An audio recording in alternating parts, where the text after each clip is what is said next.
Thank you. It's still Oja M. Ojamo.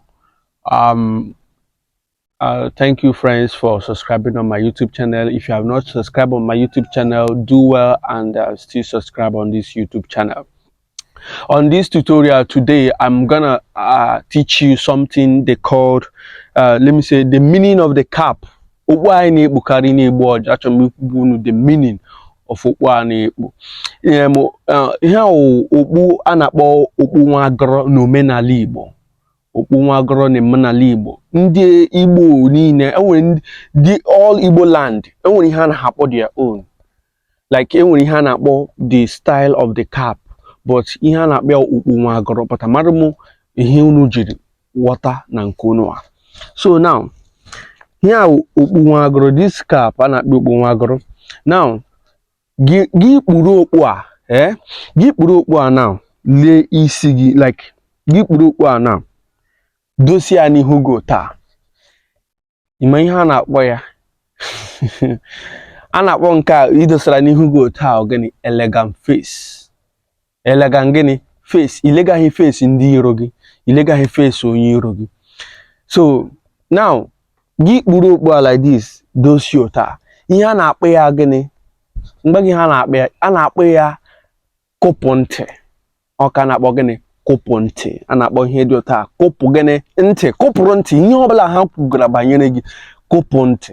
Ha sị gị imekwere ka imekwere ka iwukwa ka iwukwe, nwanne, kụpụ ntị. A na-akpọ ya gịnị? Kụpụ ntị. Now, whether like this or this is also the same thing, kụpụ ntị. Then gị werekwe n'okpu a kụla n'azụ gị taa. Kụla n'azụ gị taa. Ọtụtụ n'ime anyị na-ekpu okpu amaghị the meaning. Gị were okpu a like this, kụlakwana n'azụ gị taa. Ihe a na-akpọ azụ ịkụlụrụ ya gịnị? Azụ anụ ụka.